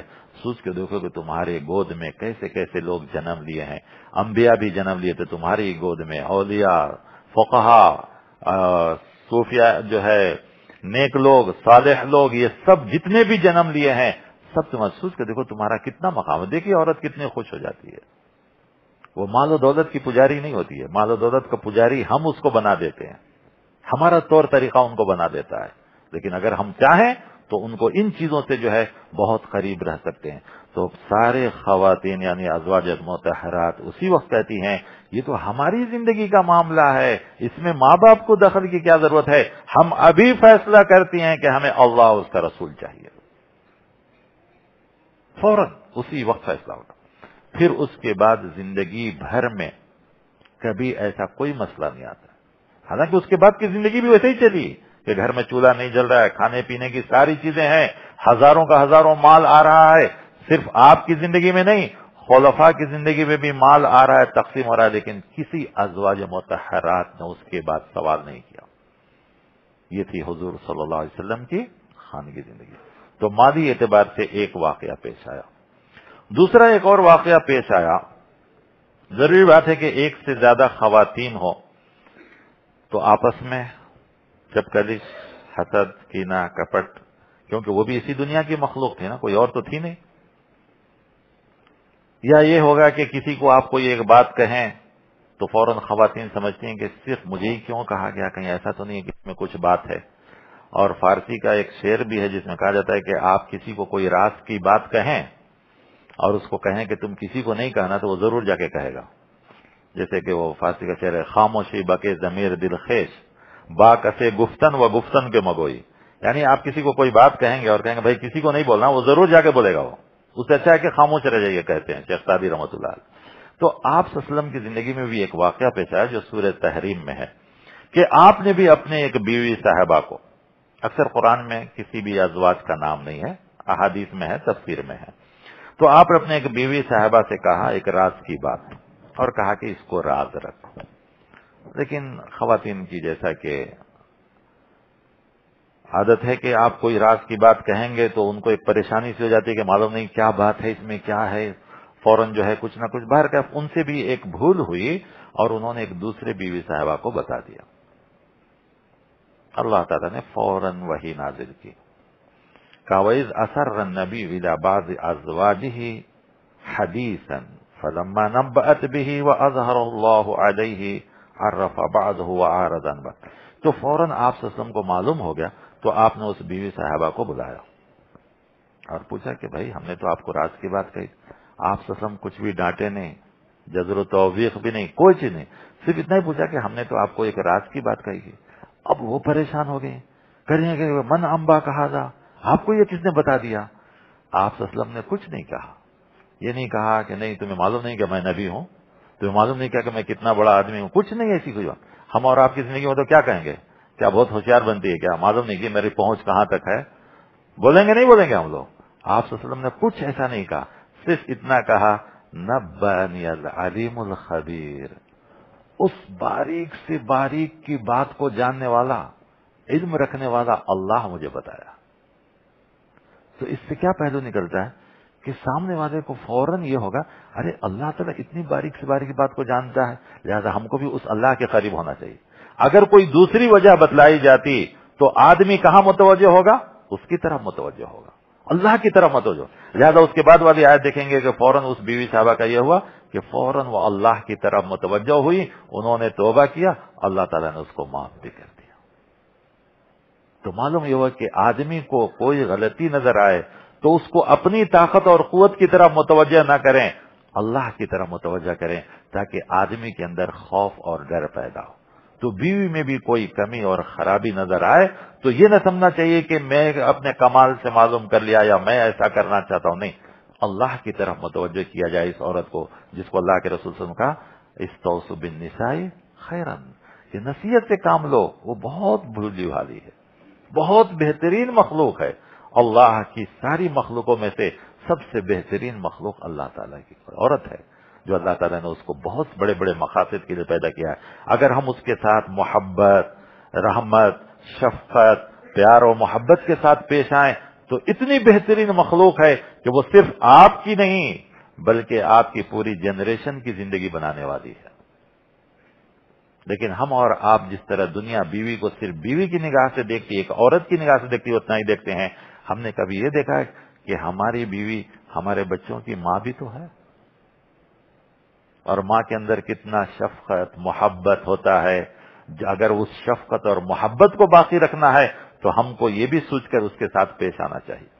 لیکن جس طرح دنیا نے بیوی کو صرف بیوی کی نگاہ سے دیکھا کہ اپنی ایک ضرورت سمجھ کے دیکھا تو نتیجہ یہ ہوا کہ اس بیوی کے اندر سے بچوں کی شفقت اور محبت بھی ختم ہو گئی، جس کا نتیجہ ہوا ہے کہ ہمارے بچے بھی دین سے اور ساری چیزوں سے اور ان کے اندر جو اخلاق ہونی چاہیے، ماں کی ممتا، ماں کی محبت، ماں کا پیار، ماں کا جو ہے بڑپنا، یہ سب ختم ہو گیا. وہ بھی دیکھنا چاہیے. تیسری چیز جو امہات المومنین کی فضیلت کے تعلق سے آیا ہے کہ امہات المومنین ازواج النبی جو ہیں، ان کا مقام اور مرتبہ کیا ہے، ان کے بارے میں تمہارے دماغوں میں کیا ہونا چاہیے. یہ بھی بہت ضروری چیز ہے. آپ صلی اللہ علیہ وسلم کی بھی چیز میں وہ ساری چیزیں تھی کہ آپ ازواج مطہرات کے بارے میں کبھی کسی کے بارے میں دوسروں سے کچھ سننا پسند نہیں کرتے تھے. جیسا کہ میں نے کہا کہ ان کی بھی وہ بھی اسی دنیا کی مخلوق تھی، ان کے اندر بھی وہ ساری چیزیں کبھی کبھی آ جاتا تھا. اور یہ سارے واقعات اس لیے قرآن میں بیان کیے گئے ہیں تاکہ ہماری زندگی میں اس قسم کے واقعات آئیں تو ہم کیا کریں. بہت سے لوگ اس کو الٹا لے لیتے ہیں، کہتے اچھا اللہ کے رسول صلی اللہ علیہ وسلم کی بیوی لوگ ایسا کیے تو ہمارا کیا حساب ہے. نعوذ باللہ من ذالک، ایسا کبھی نہیں سوچنا چاہیے. یہ اس لیے بیان کیا گیا ہے کہ ہماری زندگی میں اگر کبھی ایسے واقعات آئیں تو ہم اور آپ کیا کریں، ہم اس کو کیسے حل کریں. ہم اس کو کیسے جو ہے نپٹائیں، اور ہم اس کے بعد کی زندگی کو کیسے بنا کر ایک دوسرے کو قریب کرنے کی کوشش کریں، یہ کریں۔ یہ نہیں کہ اس کو مثال بنا کر اور ہم اس کو الٹا سوچیں کہ وہ لوگ ہی ایسا کرتے تھے نعوذ باللہ تو ہم کریں گے تو کیا غلط ہے۔ ایسا نہیں ہونا چاہیے، الٹا نہیں سوچنا چاہیے، کبھی بھی کسی چیز کو مثبت پہلو سے لینا چاہیے۔ وہ ہے کہ ایک بیوی صاحبہ کے اوپر جس کا ذکر سورۃ النور کے اندر ہے، کچھ منافقین نے الزام لگا دیا، اور سیرت کی کتابوں سے صاف صاف ظاہر ہے کہ حضرت عائشہ صدیقہ رضی اللہ تعالیٰ عنہ تھی، ان کے اخلاق اور کردار پر کچھ شکوک اور شبہات ظاہر کرتے۔ قرآن کریم نے اس آیت کو ذکر ہی کیا تو اس طریقے سے ذکر کیا کہ کہا لولا اذ سمعتموہ ظن المؤمنون والمؤمنات بانفسهم خیرا وقالوا هذا افک مبین، اور اس کے بعد والے نے کہا هذا بہتان عظیم، کہ مومنوں کو جو ہی یہ بات کان میں پڑی ایک ازواج مطہرات کے بارے میں، نبی کی بیویوں کے بارے میں، تو ان کو تو فوراً یہ کہنا چاہیے کہ یہ گھڑی ہوئی باتیں ہیں، کھلم کھلا گمراہی ہے اور ایک بہتان عظیم ہے۔ تو معلوم ہوا کہ ہمارا اور آپ کا خیال ازواج النبی کے بارے میں یہ ہونا چاہیے کہ وہ سب پاک عورتیں تھیں، دنیا میں ان سے بہتر، ان سے زیادہ پاک، ان سے زیادہ اچھے کردار، اخلاق اور ایمان والی کوئی نہیں ہو سکتی۔ لیکن افسوس ہے کہ مسلمانوں کا ایک طبقہ ابھی بھی ان آیتوں کو بہانہ بنا کر حضرت عائشہ صدیقہ رضی اللہ تعالی عنہا کے اوپر بہت سے زیادہ کیچڑ اچھالتے ہیں۔ قرآن نے تو اس کو افک مبین اور بہتان عظیم کہہ کر اسی وقت ختم کر دیا، اور حضرت عائشہ صدیقہ رضی اللہ تعالی عنہا کی پاک دامنی پر قرآن قیامت کے دن تک گواہ رہے گا۔ لیکن اس طبقے کو آج تک بھی وہ دلوں کا کینہ، کپٹ، حسد، بغض جو ام المومنین حضرت عائشہ صدیقہ رضی اللہ تعالیٰ عنہ کے ساتھ تھا ابھی بھی ختم نہیں ہوا۔ یہ افسوس کی بات ہے۔ تو قرآن نے اس کو یہ بیان کر کے صاف صاف کہا کہ نہیں، یہ ایک بہتان عظیم تھا، اس لیے کہ حضرت عائشہ ہو یا کوئی بھی ام المومنین ہو، یہ سب سے اعلیٰ کردار۔ تو تفسیر میں اس آیت کے اللہ کے رسول صلی اللہ علیہ وسلم کے اخلاق کے بارے میں لکھا گیا کہ جس وقت حضرت عائشہ صدیقہ رضی اللہ تعالیٰ عنہ کے بارے میں یہ ہوا، آپ بالکل خاموشی اختیار کر لیں، یہاں تک کہ حضرت عائشہ صدیقہ رضی اللہ تعالیٰ عنہ سے بھی آپ نے کبھی نہیں پوچھا، تاکہ کہیں ایسا نہ ہو کہ ان کو شک ہو جائے کہ اللہ کے رسول صلی اللہ علیہ وسلم بھی مجھ سے ناراض ہیں یا ان کو بھی شک ہے۔ کبھی ایک لفظ تک بھی نہیں پوچھا، بس ایک دم ملی جلی زندگی گزار رہے ہیں۔ حضرت عائشہ صدیقہ رضی اللہ عنہ کو باہر سے یہ خبر ملتی ہے، اس وقت وہ پریشان ہوتی ہیں، لیکن بعد میں اللہ تبارک تعالیٰ جب یہ آیت کو نازل کر دیا تو پھر اس کے بعد وہی پاک زندگی، وہی ساری چیز۔ تو معلوم ہوا کہ اگر ہماری زندگی میں کبھی ایسے کوئی واقعات آ جائیں تو فوراً شک، جو ایک ایسا لا علاج مرض ہے، آپ دیکھیں گے کہ زندگی میں شوہر بیوی کی زندگی میں درار پیدا کرنے والی چیز یہ چھوٹے چھوٹی چیزیں ہوتی ہیں، اور اس میں سے ایک سب سے خطرناک چیز ہوتا ہے شک، کہ ہماری بیوی اپنے ماں باپ کو ایسا بول رہی ہے، یہاں کے بارے میں ایسا خبر دے رہی ہے، تو ایسا SMS بھیج رہی ہے، یا دوسری ساری چیزیں ہو، خرابیاں یہیں سے شروع ہوتی ہیں۔ یہ شکوک و شبہات جب وہ زندگی کی ساتھی ہے، زندگی کی گاڑی ہے، دونوں کو ایکول ہونا چاہیے، دونوں کو برابر ہونا چاہیے۔ شک و شبہات کی زندگی لائیں گے تو پھر اس کے بعد وہیں سے خرابی ہوگی۔ اسی لیے کہا گیا کہ قولوا قولا سدیدا، درست بات کہو، اچھی بات کہو، خراب بات، بیکار بات، شک و شبہات والی بات، خواہ وہ اخلاق کے تعلق سے ہو یا کسی بھی تعلق سے، وہیں سے زندگی میں فساد پیدا کرتی ہے۔ لہذا ان سب چیزوں کا اوائڈ کریں۔ جب بھی اپنے بارے میں ہو یا دوسروں کے بارے میں ہم سنیں تو فوراً یہ کریں۔ لیکن امہات المومنین کے لیے ایک اور چیز بتلائی گئی کہ یہ امہات المومنین جب اپنے نبی کے لیے اور اسلام کے لیے اتنی بڑی قربانی دی ہے تو اللہ نے ان کو کیا مقام اور مرتبہ عطا فرمایا۔ اللہ تعالیٰ نے ان کے لیے کہا وَمَن يَقْنُتْ مِنكُنَّ لِلَّهِ وَرَسُولِهِ وَتَعْمَلْ صَالِحًا نُؤْتِيهَا أَجْرَهَا مَرَّتَيْنِ وَأَعْتَدْنَا لَهَا رِزْقًا كَرِيمًا، کہ تم میں سے جو بھی نیک بنیں گی اللہ اور اس کے رسول کے لیے اور نیک عمل کریں گی تو ان کو ڈبل ڈبل اجر دیا جائے گا، ڈبل اجر اللہ تعالیٰ عطا فرمائے۔ تو بہرکیف اگر ہم ان سارے پہلوؤں کو ایک بار دیکھیں تو آپ صلی اللہ علیہ وسلم کی زندگی ہمارے لیے ہر اعتبار سے نمونہ ہے، اور اس میں مختصراً یہ کہ جو خانگی زندگی ہے یہ بہت بہتر زندگی بھی ہے، لیکن اگر ہم اس میں اپنے نبی کی رہنمائی لیں، آپ صلی اللہ علیہ وسلم ازواج مطہرات کے ساتھ جیسا پیش آتے تھے، اگر اس طریقے سے ہم اور آپ زندگی کی شروعات کریں، اس میں سب سے پہلے شادی کی مقصد کو سمجھیں۔ جب تک ہم شادی کی مقصد کو نہیں سمجھیں گے، زندگی میں ہمیشہ رکاوٹیں، اختلافات اور سب کچھ آتے رہے گے۔ اور اس کے بعد بیوی کی جو حقوق ہیں، اب چونکہ شوہر کی حیثیت سے پیش کیا جا رہا تو زیادہ ذمہ داریاں ہماری بنتی ہیں، اس لیے کہ عورت ایک نازک، صنف نازک کہا جاتا ہے اسے، ایک نازک مخلوق ہے، ایک کمزور مخلوق ہے، لیکن اللہ تبارک و تعالیٰ نے اس کو ایک بڑے مقصد کے لیے پیدا کیا ہے۔ اس کے 3 پہلو ہیں، اور تینوں پہلو کو اللہ تبارک و تعالیٰ نے بہت بڑا بڑا مرتبہ دیا۔ لڑکی کو کہا کہ رحمت ہے، بیوی کو کہا کہ خیر متاع دنیا ہے، ماں کو کہا کہ جنت تحت اقدام امہاتکم۔ اگر یہ تینوں پہلو ہم ذہن میں رکھ لیں تو آپ سوچ کر دیکھیے کہ عورت کے تینوں پہلو بھی اللہ کی نگاہ میں بہت قیمتی ہیں، اور عورتوں کو بھی چاہیے کہ ہم ایک بہترین بیوی، ایک بہترین جو ہے زندگی گزارنے کے لیے جو طریقہ ہم سب کے نبی، پیارے نبی محمد رسول اللہ صلی اللہ علیہ وسلم بتلائے ہیں، اس کو اپنائیں، اپنے مقام اور مرتبہ کو پہچانیں۔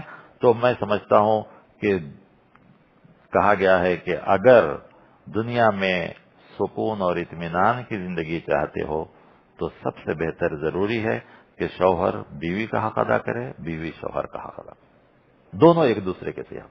تو آپ دیکھیں گے کہ آپ کا گھر اتنا خوشگوار، اتنی بہترین۔ اور انسان کی زندگی میں جو تکلیف آتی ہے نا، باہر ایک انسان کو کتنا ہو تکلیف ہو، لیکن اگر گھر میں اس کو سکون ہے تو بہت بڑا سکون ہے۔ لیکن ایک انسان باہر کتنا ہو اچھا ہو، گھر میں اچھا نہیں ہے تو سب سے بیکار انسان ہے۔ اسی لیے آپ صلی اللہ علیہ وسلم نے فرمایا خیرکم خیرکم لأہلہ، تم میں سے بہتر انسان وہ ہے جو اپنے بیوی بچوں کے لیے بہتر ہو۔ دوست لوگ تعریف کریں وہ کوئی کمال نہیں ہے، دوست کہیں کہ نہیں بہت اچھا ہے، یہ ہے وہ نہیں، اللہ تعالیٰ قیامت کے دن وہ نہیں پوچھے گا، بلکہ شوہر کے بارے میں بیوی کی گواہی لی جائے گی۔ تو ذرا ہم اور آپ سوچیں کہ اگر اللہ ہمارے بارے میں اپنی بیویوں سے پوچھے، شاید خواتین بھی اوپر ہیں وہ بھی سنتی ہوں گی، تو ہماری اور آپ کی گواہی کیسے ہوگی ذرا سوچ لیجئے۔ دوستوں سے نہیں پوچھا جائے گا کہ دوست کی نگاہ میں آپ کیسے ہیں، بیوی سے سرٹیفکیٹ لی جائے گی۔ کچھ لوگ آج کل شکایت کرتے ہیں، جیسے کہ ایک جوڑا ہمارے پاس آیا اور اس نے بڑی شکایت کی کہ نہیں ایسا ویسا یہ۔ میں نے کہا کہ ٹھیک ہے، قرآن میں 4 عورتوں کی مثال بیان کی گئی ہے نا، 2 کافرہ عورتوں کی اور 2 مومنہ عورتوں کی مثال بیان کی گئی ہے نا، کہ 2 کافرہ عورتیں تھیں جو 2 نیک مومن بندوں کے ماتحت تھیں۔ کیا حضرت نوح علیہ السلام اور حضرت لوط علیہ السلام ان کی بیویاں کافرہ ہوتے ہوئے بھی، بے ایمان ہوتے ہوئے بھی، کیا کوئی ایک واقعہ کوئی بتا سکتا ہے کہ ان دونوں نبیوں نے اپنے بیوی کے حقوق میں کوئی کمی کی ہو؟ نہیں ہے، کہیں بھی تاریخ میں، سیرت میں کہیں نہیں ملتا، برابر حقوق ادا کیے۔ اس کے اپوزٹ 2 مومن عورتوں کا، اس میں سے ایک صاحب شوہر ہیں، یعنی حضرت آسیہ، جن کا شوہر دنیا کا سب سے بڑا ظالم، جسے آج بھی کسی کو ظالم کہنا ہو تو فرعون کہا جاتا ہے۔ کیا حضرت آسیہ کبھی اسے طلاق دے کے چلی گئی؟ ہے کبھی کوئی ایسا؟ آج چھوٹی چھوٹی چیزوں کے اوپر طلاق، چھوٹی چھوٹی چیزوں کے اوپر اختلافات۔ تو ذرا سوچ کے دیکھیے، کیا فرعون کے سے زیادہ ظالم کوئی شوہر ہو سکتا ہے آج؟ اگر ہوگا تو اس کا بھی نام فرعون رکھنا پڑے گا۔ تو سوچ کر دیکھیے زندگی میں جو ہے ساری چیزیں، مثال کے طور پر اللہ تعالیٰ نے کہا نا کہ ہم مثال بیان کر رہے ہیں تمہارے لیے ان عورتوں کی کہ ان کی زندگیاں کیسی تھی، کیسی کیسی تکلیف، لیکن انہوں نے کبھی اپنے شوہر کی نافرمانی نہیں کی۔ یہ مثال ہے ہم سب کے لیے۔ تو ہمیں اور آپ کو بھی چاہیے کہ زندگی ہو. تو معلوم رکھیے کہ شوہر کی سرٹیفکیٹ بیوی سے لی جائے گی، دوست سے نہیں، رشتہ داروں سے نہیں، دوست احباب سے نہیں، پڑوسیوں سے نہیں پوچھا جائے گا کہ عالی جناب کیسے تھے، بلکہ بیوی سے پوچھا جائے گا کہ تمہارے شوہر کے بارے میں تمہارا کیا ہے. تو پھر ہمیں اور آپ کو چاہیے کہ سرٹیفکیٹ حاصل کرنا ہو، پاس مارک لینا ہو تو بیوی کا سب سے بہتر حق ادا کریں. اسی لیے آپ سے کر رہے ہیں کہ تم میں سے وہ آدمی بہتر نہیں ہے جو دوستوں میں، رشتہ داروں میں، بلکہ خیرکم لأہلہ وأنا خیرکم لأہلہ. آپ وسلم اپنے بارے میں کہتے ہیں کہ دیکھ لو سرٹیفکیٹ دینا ہو تو کہ میں نے اپنی پوری زندگی اپنے ازواج کے ساتھ کیسا گزارا ہے، کہ زندگی میں ان 3 واقعات کے علاوہ کوئی واقعہ آپ نہیں بتا سکتے کہ کبھی ایسا کوئی واقعہ پیش. اور یہ واقعات بھی اس لیے آئے ہیں کہ اس میں ہمارے لیے نصیحت ہے کہ ہماری زندگی میں اگر کوئی ایسا واقعہ آ جائے تو ہم اور آپ کیا کریں. اس لیے یہ واقعہ ہے، ورنہ یہ کرنے کے لیے نہیں. آپ وسلم کی زندگی پر یا ازواج مطہرات کی زندگی پر شک و شبہ کرنے کے لیے یا کہ کیا یہ لوگ بھی ایسے تھے ایسا کرنے کے لیے نہیں، بلکہ ہم کو نصیحت حاصل کرنے کے. تو ہمیں اور آپ کو چاہیے کہ محمد رسول اللہ صلی اللہ علیہ وسلم کی زندگی جو تھی وہ کتنی بہترین اور کتنی پیاری زندگی. آپ وقت پڑا تو بیوی کی تعریف بھی کر رہے ہیں، بلکہ واقعات سنا کر کہہ رہے ہیں کہ میں تم کو اس سے زیادہ چاہتا ہوں. ہمیں اور آپ کی زبان سے بیوی کے لیے اچھے الفاظ بھی نکلنے چاہیے. وہ یہ نہیں کہ جو الفاظ ہم گھٹیا الفاظ نکالتے، نہیں، اچھے الفاظ سے بھی بات کریں. اچھا الفاظ بھی انسان کے دلوں میں جگہ بنا دیتا ہے. کبھی کبھی تو بڑی سے بڑی چیز بھی کام نہیں آتی جو میٹھے چند الفاظ کام آ جاتے ہیں. اس لیے فارسی میں کہا جاتا ہے زبان شیریں ملک گیری. زبان اگر میٹھی ہو تو ملک بھی فتح کر سکتے ہیں آپ. تو کیا ایک عورت کا دل فتح نہیں کر سکتے؟ ہم ضرور فتح کر سکتے ہیں اچھے الفاظ سے، پیار بھرے الفاظ سے، بہترین الفاظ سے. آپ اس کو بلائیں تو یہ سمجھ کے نہ بلائیں کہ وہ صرف آپ کی بیوی ہے، یہ سمجھ کے بلائیں کہ کل کے دن آپ کے بچوں کی ماں بھی بنے گی.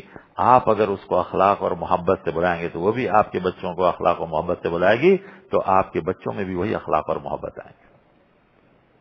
یہ سمجھ کے نہ بلائیں کہ وہ زندگی کی والی ہے، بلکہ یہ سمجھ کے بلائیں کہ وہ آپ کی زندگی کی ساتھی ہے، آپ کی زندگی کی پارٹنر ہے، آپ کا شریک حیات ہے، رفیق حیات ہے. یہ ساری چیزیں ہمیں اور آپ کو ایسی زندگی گزاریں تو انشاءاللہ آپ صلی اللہ علیہ وسلم نے جو اصول بتلائے ہیں کہ حقوق سب سے پہلی بات یاد رکھیے. جب بھی اختلاف ہوگا تو اس میں سب سے پہلی چیز آئے گی کہ کوئی بھی اگر ایک دوسرے کا حق ادا نہیں کرتا ہے جو حق ادا کرنا ہو، وہیں سے اختلافات شروع ہوتے ہیں.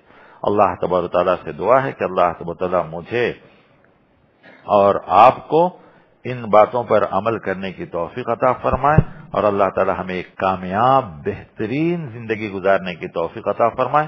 اور اللہ نے جس مقصد کے لیے اس رشتے کو بنایا ہے، شوہر اور بیوی کا رشتہ، جو سب سے پاک رشتہ، سب سے بہترین رشتہ، اور جس رشتے کو زمین پر سب سے پہلے قائم کیا ہے، اس رشتے کو ہم پاک بنائیں تو ہمارے لیے وہی اصول ہوں گے جو ہم سب کے نبی، پیارے نبی محمد رسول اللہ صلی اللہ علیہ وسلم اپنی ازواج مطہرات کے ساتھ گزارے ہیں.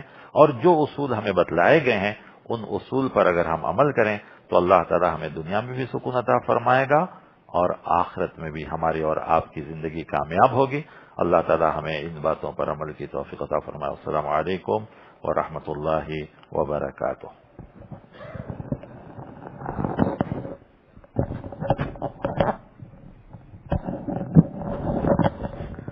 السلام علیکم ورحمۃ اللہ وبرکاتہ. تھوڑی دیر تشریف رکھیں. اللہ تعالیٰ جزائے خیر دے موصوف کو. اللہ بہت اچھی اور بہت ہی گرا قدر باتیں انہوں نے ہمارے سامنے پیش کی، اور اللہ کے رسول صلی اللہ علیہ وسلم کی اس فرمودات پر پوری توجہ ہماری مبذول فرمائی، جس میں کہا تھا کہ اللہ کے نبی صلی اللہ علیہ وسلم سے پوچھا گیا کہ سب سے بہترین شخص کون ہے، تو کہا کہ تم میں سب سے بہترین وہ ہے جو اپنے گھر والوں کے لیے بہترین ہے. وَأَنَا خَيْرُكُمْ لِأَهْلِي، اور میں اپنے گھر والوں کے ساتھ سب سے اچھا ہوں، تم بھی اپنے گھر والوں کے ساتھ سب سے اچھے رہو. تو اسی کے ساتھ ساتھ میں ایک اعلان آپ کے سامنے کر دوں کہ مارچ 8 تاریخ کو پھر ہمارے ساتھ یہ مجلس ہوگی. آپ اپنے موبائل میں ریمائنڈر رکھ لیں، اور اس وقت ہمارے ساتھ شیخ عبداللہ عمری مدنی صاحب امیر جمعیت اہل حدیث تمل ناڈو پانڈیچری ہمارے ساتھ ہوں گے، اور ان کا موضوع ہوگا، ہم نے ان کے سامنے پیش کیا انشاءاللہ، حقوق الزوجین۔ اس تعلق سے وہ آپ کے سامنے خطاب کریں گے، چونکہ وہ بھی اسی تعلق سے وہ موضوع ہے۔ اور میں بریک بار آپ کو بتا دوں کہ باہر ہمارے پاس راہ ہدایت کانفرنس کی جو ڈی وی ڈی بک رہی ہے اس کی قیمت 300 روپے ہے، تو آپ ضرورت محسوس کریں تو ضرور اسے لیں۔ اور اسی طرح اور ایک اعلان آپ کے ساتھ یہ بھی ہے کہ ہماری یہ کوشش ہوتی ہے کہ IRGC میں جتنے اس طرح کے پروگرامز ہوتے ہیں ہم ان کو آپ تک پہلے ہی پہنچا دیں، اس کی اطلاع تاکہ آپ پہلے سے اس کا بندوبست کر لیں۔ اگر کسی کے پاس SMS آتا ہے تو اللہ تعالیٰ کا شکرانہ ادا کریں، اگر کسی کا نمبر ہمارے پاس نہیں ہے، SMS انہیں نہیں پہنچتا ہے، تو آپ جاتے جاتے ضرور اپنا نمبر دیتے جائیں، انشاءاللہ ہم پہلے سے آپ کے موبائل میں اطلاع دے دیں گے تاکہ ہمارا یہ سلسلہ جاری رہے۔ اور اسی کے ساتھ ساتھ میں تمام مہمانوں کا شکر ادا کرتا ہوں اور مولانا موصوف کا شکر ادا کرتا ہوں کہ انہوں نے اچھی اچھی باتیں بتائیں۔ اللہ تعالیٰ مجھے اور آپ کو عمل کرنے کی توفیق دے، اور اسی طرح آپ تمام حضرات سے میری گزارش ہے کہ ہم زیادہ سے زیادہ لوگوں تک اس پیغام کو ہم پہنچانے کی کوشش کریں تاکہ زیادہ سے زیادہ لوگ اس سے فائدہ اٹھا سکیں۔ اور جو تعارفی فارم ہے جس میں آپ فیڈ بیک یعنی اپنی اطلاع دے سکتے ہیں، تو وہاں سے وہ فارم لے لیں تاکہ آپ کا موبائل فون ہمارے ساتھ رہے۔ اللہ تعالیٰ ہماری اس مجلس کو قبول فرمائے اور ہمیں عمل کی توفیق دے۔ ان اللہ ملائکتہ یصلون علی النبی یا ایھا الذین آمنوا صلوا علیہ وسلموا تسلیما۔ اللهم صل علی محمد وعلی آل محمد کما صلیت علی ابراہیم وعلی آل ابراہیم انک حمید مجید۔ اللهم بارک علی محمد وعلی آل محمد کما بارکت علی ابراہیم وعلی آل ابراہیم انک حمید مجید برحمتک یا ارحم الراحمین والحمد للہ رب العالمین۔ والسلام علیکم ورحمۃ اللہ وبرکاتہ۔